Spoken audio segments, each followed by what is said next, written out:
Bonjour à tous, mercredi 4 février, on va faire un petit point sur les actions et sur ce qui s'est passé un petit peu ces derniers jours, parce qu'il s'est passé pas mal de choses sur beaucoup d'actions, beaucoup de volatilité ces derniers jours, hein, que ça soit sur les actions et sur les matières premières, hein, bien sûr avec l'or et l'argent, hein, qui a bien fluctué et bien aussi descendu, hein, même si ça remonte un petit peu aujourd'hui. On va faire un petit tour de plusieurs actions, j'ai rien prévu. Je fais ça un petit peu en impro, parce que là, le SP500 vient d'ouvrir, du coup, et on va voir ce que ça donne, parce que bah, hier, ça a fini en baisse. Bon, ça a limité la casse, on a quand même eu un moins 2,5% à un moment sur le Nasdaq, et là, ça limite la casse actuellement. On vient d'ouvrir à moins 0,7. Voilà. Bon, c'est toujours ça. Voilà, hier, on a fini à moins 1,55 avec un pic à moins 2,5. Donc voilà, beaucoup de résultats d'entreprise aussi qui créent un petit peu cette volatilité. Alors en soi, c'est pas vraiment les résultats parce que quasiment tous les résultats des entreprises sont bons. Ça veut dire qu'ils font mieux que l'année dernière.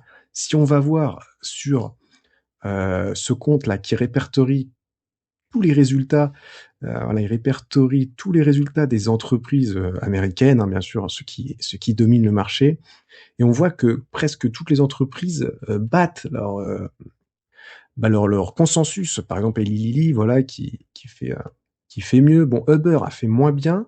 D'ailleurs, tiens, je voulais voir ce que Uber donne. Vu que ça vient d'ouvrir, alors voilà, Uber qui ouvre du coup à moins 3%. Vous voyez, c'est très volatile, hein, ça bouge pas mal.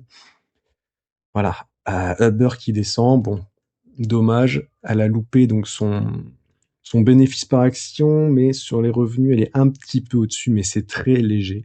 À voir ce que ça va donner quand même. Qu'est-ce qu'on a eu d'autre là récemment? Donc Eli Lilly, oui, et Novo Nordisk, le concurrent.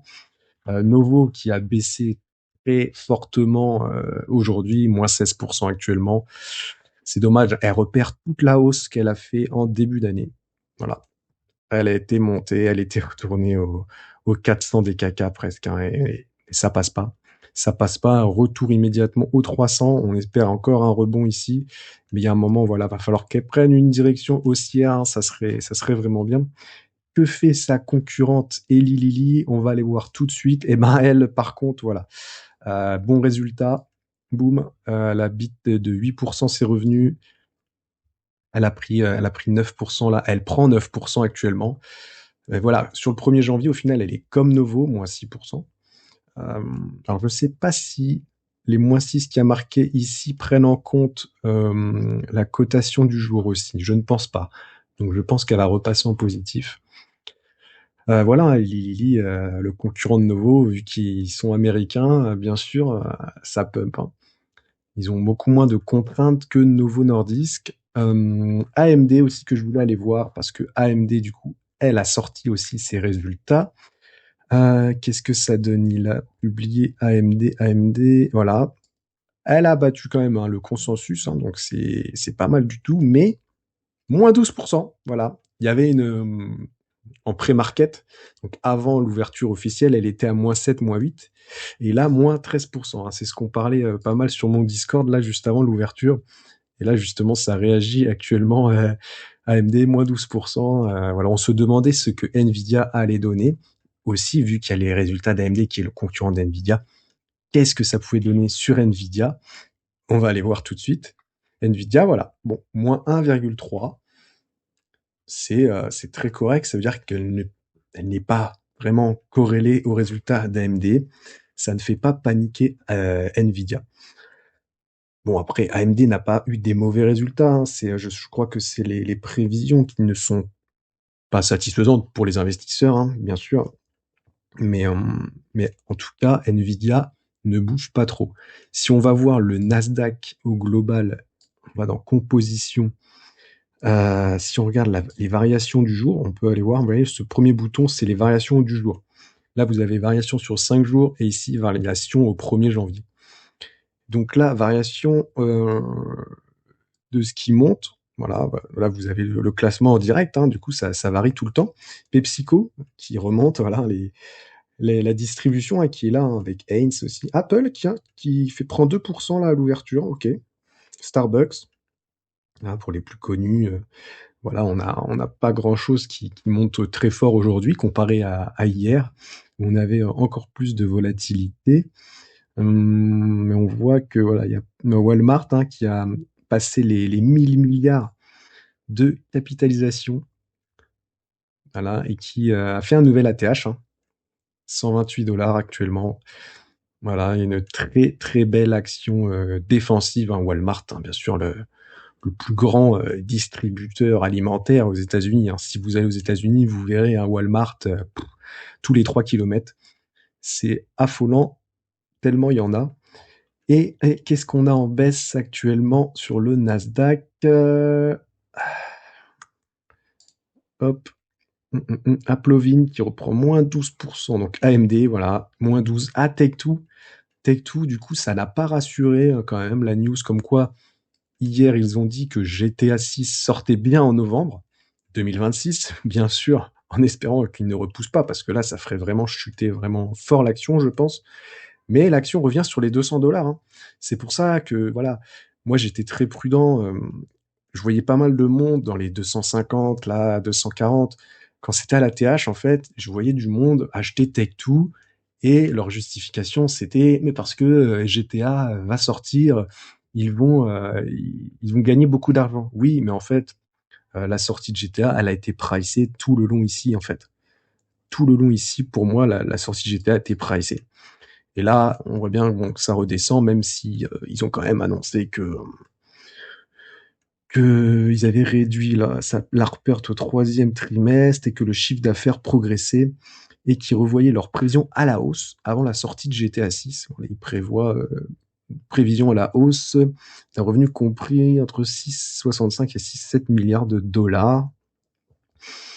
Voilà, mais apparemment ça ne plaît pas, hein, parce que depuis le 1er janvier, moins 17%. Donc ça pique un peu.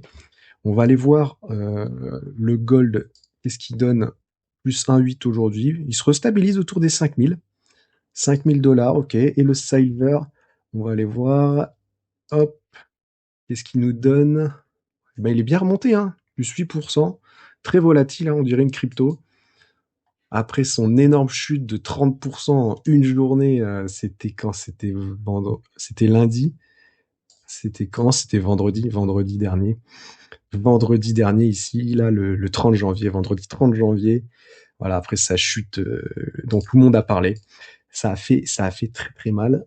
Moins 27%, voilà, on voit ici le 30 janvier, moins 27,49%. J'en avais parlé dans ma vidéo récapitulatif des actualités de la semaine. Ça avait pris très très cher. Donc voilà, on a fait un petit peu un tour. Qu'est-ce que je voulais voir? Air Liquide. Air Liquide, du coup, qui prend 5%. Ouais, j'ai fait un petit post ce matin en disant que plus personne ne parlait d'Air Liquide. Voilà, plus personne ne parle des liquides. La liquide, elle rebondit. Du coup, on va pas en parler, hein. Parce que c'est vrai que, voilà, il y a un moment, quand c'était la baisse, là, tout le monde en parlait. Oh, ça y est, c'est fini, Air Liquide. Plus personne n'en parle. Et dans le silence, elle remonte. Voilà. Alors, on ne sait pas pourquoi. Je crois qu'il n'y a pas eu de news sur Air Liquide. Peut-être que, voilà, il y a des insiders dans les groupes d'investissement ou quoi qui ont peut-être des infos. Je ne sais pas. Je ne sais pas pourquoi elle monte. Les résultats ne sont pas tout de suite. Alors, si vous voulez voir les résultats, vous allez dans agenda.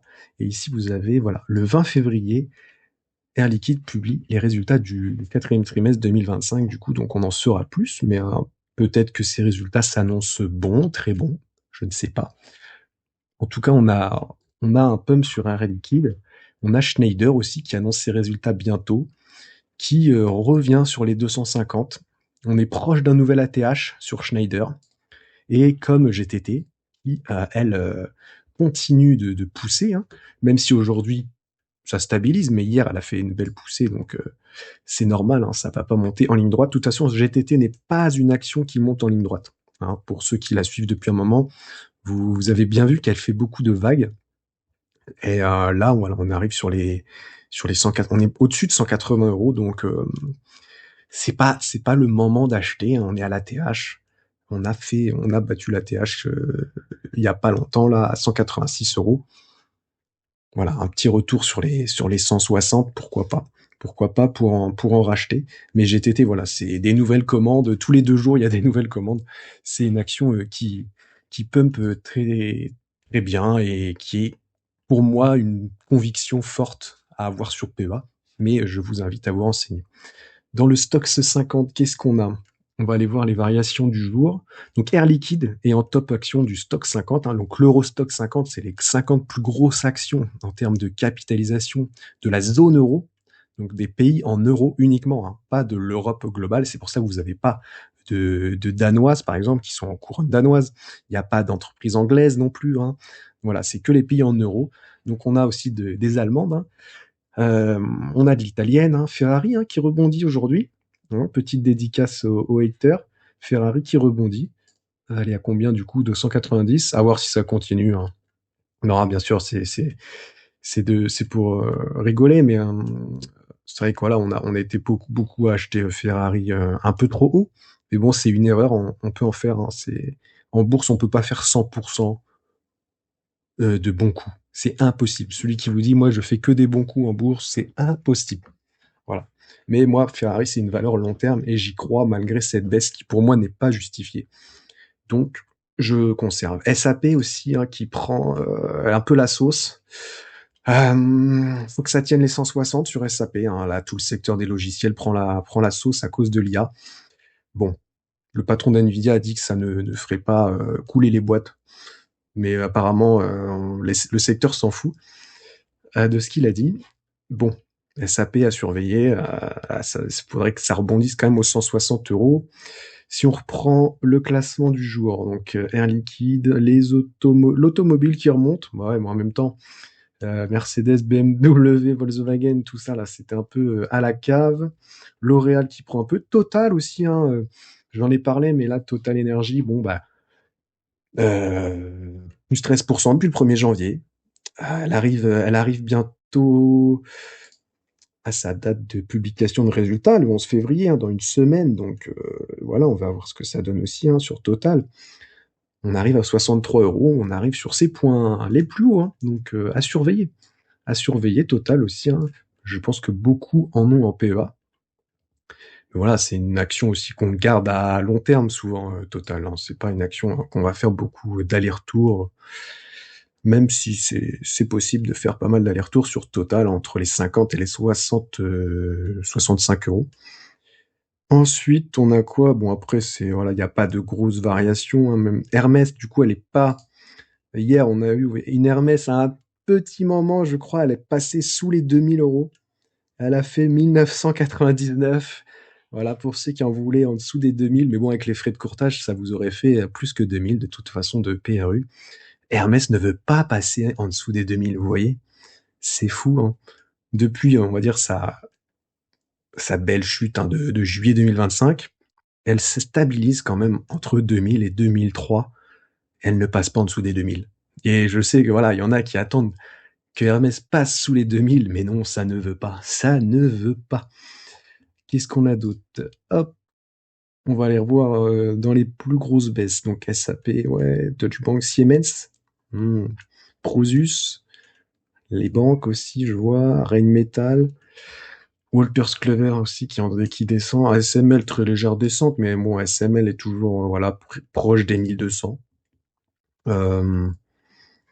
J'ai vu aussi Adyen, ouais, ça c'est un 1174, ouais, elle est bien descendue, hein, moins 14% depuis le 1er janvier.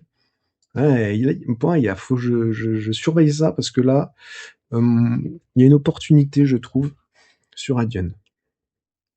Voilà, renseignez-vous sur cette action, mais c'est vrai que pourquoi pas, il y a un petit coup à faire sur Adyen là. Faut la surveiller parce que c'est une très bonne action, hein, hollandaise à surveiller, à mettre en watchlist celle-là. Je vais la surveiller de près parce que là, elle est sur une bonne zone, je trouve. Microsoft qui nous fait quoi? Plus 0,5 là, je vois. Visa, ouais, c'est pas. Il n'y a pas trop de volatilité. PayPal qui descend encore de 4% là. Bon, là, on a fait un petit tour des européennes. On va aller revoir les américaines après. Ouais, il y a pas. Après, voilà, il se passe pas non plus grand chose. Je voulais aller voir SP500. Je vois que PayPal là prend encore moins 4%. Elle arrive aux 40 dollars. On va voir ce qui baisse le plus là dans le SP500 aujourd'hui. En tout cas, ce qui monte, Enphase Energy, Super Microcomputer, MGM Resort, pour les fans de Las Vegas, et Lili, hein.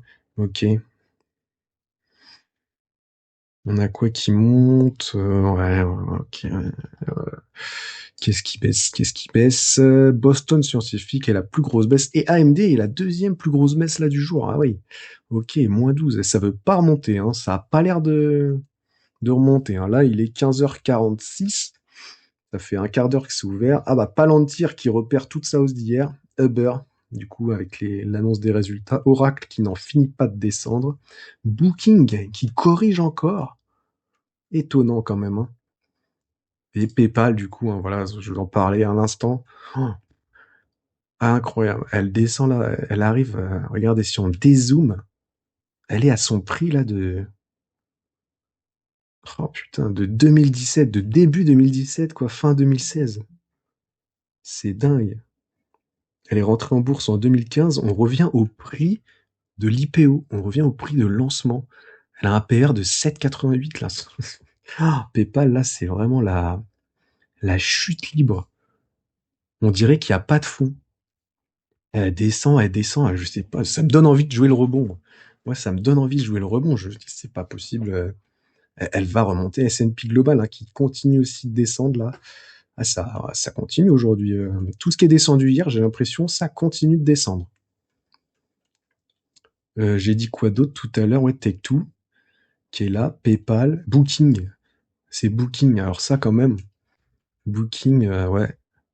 Pareil, à surveiller, hein. À surveiller, à mettre en watchlist Booking.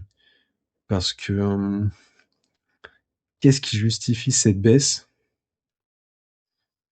Donc là, on n'a pas vraiment de.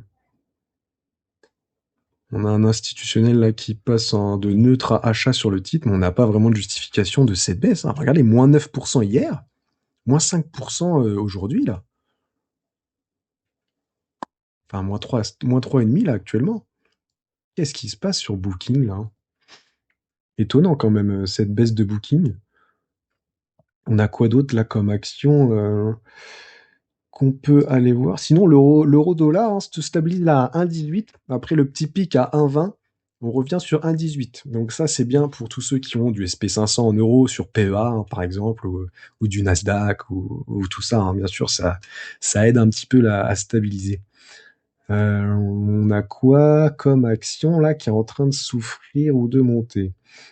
Euh, on a fait un petit peu le tour, hein, je crois. C'est Apple, hein, qui monte là. Amazon, elle donne quoi, tiens?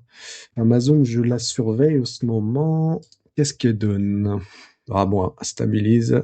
Moins 0,4. Très peu de variations Amazon, hein. On va attendre sagement les résultats qui sont demain ou ce soir. Publication le 5, donc demain. Demain pour Amazon.